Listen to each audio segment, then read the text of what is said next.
Richard here from Pawn Shop Guitar Reviews, and today we have this lovely 1967 Aria Diamond. These are very cool guitars. They have bolt-on necks. They have single coil pickups with ceramic magnets, so they're not Alnico, but quite sweet sounding pickups actually. I was surprised because I'm a big fan of Alnico rather than ceramic, but they actually suit the guitar quite well. This normally has a great big huge whammy bar, which is missing. They come out, they'll be the longest ones you'll ever see. And they normally have a roller bridge, so this has been put on as an aftermarket idea. The issue with this bridge is that it's for a 12-inch radius, whereas this guitar is a 7.25. So it just means that in the middle, the G and the D strings are a little bit, they fret out a wee bit, so you have to raise the action up to compensate. The neck is like a medium C shape, quite comfortable actually, not too chunky, not too thin. The nut width is between 42 and 43 mils, so yeah, not quite a, Gibson would be 43, a Strat would be 42, so it's kind of somewhere in between the two, which I find quite nice. Tuners are really, really good quality. They're just very well made. I took the covers off and greased them, and they had the little brass cogs, and there was not one tooth chipped on any of those cogs. They're just as good as new. Pretty good for a 53-year-old guitar. Mother of toilet seat, 3-ply, cool tortoiseshell on the headstock and around the pickups. There is a pickguard missing, which would have been the same on this one. But yeah, cool guitar. Interesting, different configuration for the volume and tone pots. So the volume for the neck pickup is there, the tone is there, as opposed to that being the volume of the bridge pickup. So the volume of the bridge pickup is here. So it's, yeah, volumes here and tones here, so that's slightly different. What I was really impressed about was the wiring. I pulled it all out because there was a few scratchy pots, gave them a good clean, but beautifully braided, all very professionally soldered, high quality components, very high quality switch, selector switch there. So yeah, well built. A lot of these will have the binding a bit chipped and rotten, but this one seems to be pretty good. There is another version, so this could be a Conrad. They all come out with, Diamond, Aria Diamond, Conrad, or,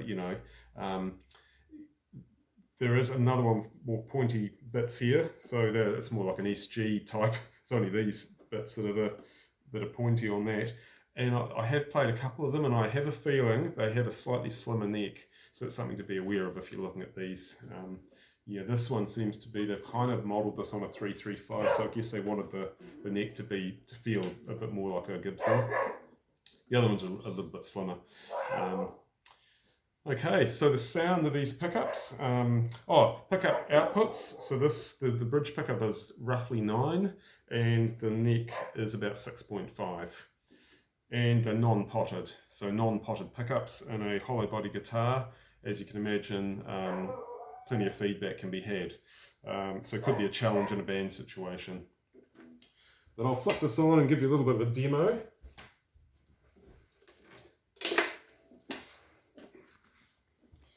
I was a wee bit apprehensive about, ceramic sounding pickups. I'm not a huge fan of ceramic pickups, but these actually sound really sweet. I don't know why. I think it's probably because they're non-potted. They just have quite a bit of openness. They sound really good. So this is your bridge. The AC10.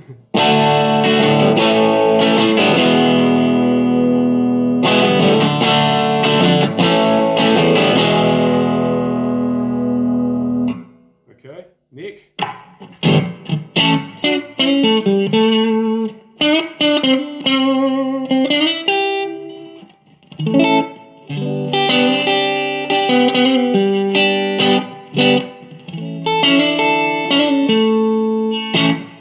And the middle position.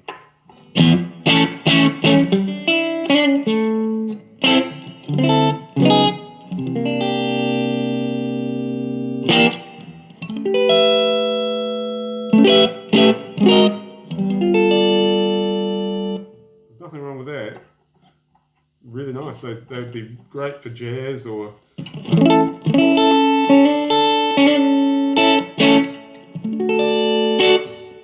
So I certainly wouldn't be swapping them out. I think they have their own unique sort of voice. Surprising, in this Vox amp, it's normally quite a bright amp, especially with single coils. I could hardly play my Strat through it. But these seem to cope. They don't sound too bright and thin. They're kind of a little bit more, I guess they are bigger coils, a little bit more like a P90. But it really goes well with this amp, I must say. Oh, so there you have it, a 1967 Aria Conrad. It's really cool. Yeah, you can pick them up, sort of $450, $500 on eBay. Pretty good for a vintage guitar like this. They're really well made.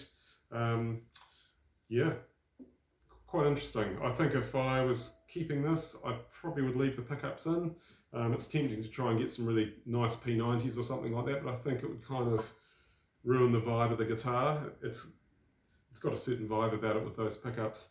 Anyway, yeah, you can pick up some old broken ones and do what you like with them and have fun. Anyway, if you found this video helpful, then please click on the subscribe button so that we can do a few more of these for you. Cheers.